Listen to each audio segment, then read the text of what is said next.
লকডাউনত আমি মেচিনটো আনিছিলোঁ মেচিন আনাৰ পিছত লকডাউনত কাম বন্ধ গৈছে মোটামুটি 2 মাহমান হৈছে কাম আৰম্ভ কৰা হৈছে আৰু মেচিন কেইটা আছে মেচিন 3টা আছে বনোৱা মানুহ আছে এই এজন মানুহে 1000 কে বনাব পাৰে 800 900 1000 এনেকৈ বনাব পাৰে এজন মানুহে ডেইলি কোট এটো সাপ্লাই দিয়া কোট এৰিয়া গুৱাহাটী সাপ্লাই হৈছে মংগলদৈ সাপ্লাই হৈছে টংলা সাপ্লাই হৈছে কলেগা সাপ্লাই হৈছে তাৰ পিছত নগাঁও তেজপুৰ লখিমপুৰ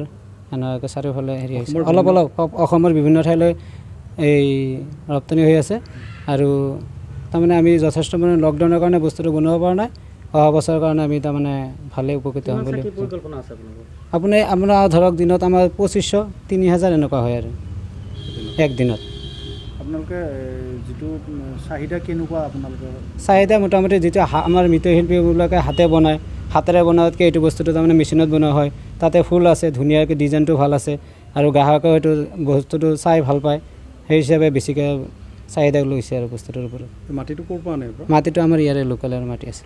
হয় প্ৰথমতে মাটিটো কেনেকৈ চিষ্টেমত বনোৱাৰ পদ্ধতিটো কেনেকুৱা মাটিটো আনি আমিতো প্ৰথমতে কোদালেৰে কাটি মাটিটো পানীত তিয়াই থ'ব লাগে 2-3 দিনমান তিয়াই থ'ব লাগে তিয়াই থোৱাৰ পিছত সেই মাটিটো তাৰমানে ধুনীয়াকৈ মিক্স হোৱাৰ পিছত সেইটো আকৌ মেচিনেৰে আমি মাটিটো ৰেডি কৰি লওঁ ৰেডি কৰাৰ পিছত তাৰপিছত মেচিনেৰে বনাওঁ সেইবিলাক মানুহ আছে হাজিৰা কালাৰটো কালাৰ কৰিব এই শুকোৱা মালটো বনোৱাৰ পিছত শুকোৱা যায় তাৰপিছত কালাৰ কৰা হয় কালাৰ কৰি পিছত ৰ'দত দি পুৰাৰ পিছত আকৌ তেতিয়া 10-12 জনমান মানুহ লাগে হাজিৰাকৈ লোৱা হয় মেচিনটো ক'ৰ পৰা আনিছিলে কলিকতা হয় কলিকতাত আপোনালোক লাভৱান হৈছেনে এই বছৰ তাৰমানে আশাটো কমে কৰিব পৰা যায় লকডাউনৰ কাৰণে হ'লেও মানে অহা বছৰৰ কাৰণে ভাল হ'ব বুলি ভাবিছোঁ আৰু নাই এই বিষয়ত আমি তেখেতক আমি উৎসাহ জনাইছোঁ লগতে এই অঞ্চলৰ মানুহক যথেষ্ট আমাৰ দুখীয়া মানুহক কিছু কামৰ ক্ষেত্ৰত তেখেতক সহযোগ কৰিছে লগতে আমাৰ দৰং জিলাৰ একেবাৰে এপমূৰ অঞ্চলত থকা গৰুবানা গাঁওখনত অকল চাকি বনোৱা নবপালে নহয় ইয়াতে আশে পাশে থকা মুঠত আৰু 30 গৰাকীমান ব্যক্তি আছে যিসকলে তাৰমানে পুতলাৰ পৰা ভিতৰ কৰি মাটিৰ সাজ বাচনৰ ভিতৰ কৰে লগতে আমাৰ যিসকল ঘৰুৱা ল'ৰা ছোৱালীবিলাকে এই আপেল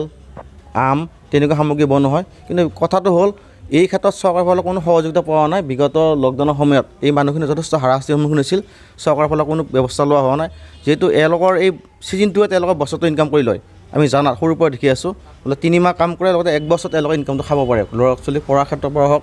বিভিন্ন ক্ষেত্ৰত একেলগে সহযোগিতা হয় কিন্তু চৰকাৰে এই ক্ষেত্ৰত কোনো সহযোগিতা কৰা নাই আমি চৰকাৰক দাবী জনাইছোঁ তাৎক্ষণিকভাৱে যে এই শিল্পীসকলক চৰকাৰীভাৱে কিছু অনুদান দি বা লগতে বেংকৰ পৰা কিছু লোন চোন দি একেলগে আৰ্থিকভাৱে স্বাৱলম্বী হোৱাৰ ক্ষেত্ৰত সহযোগ কৰিব লাগে।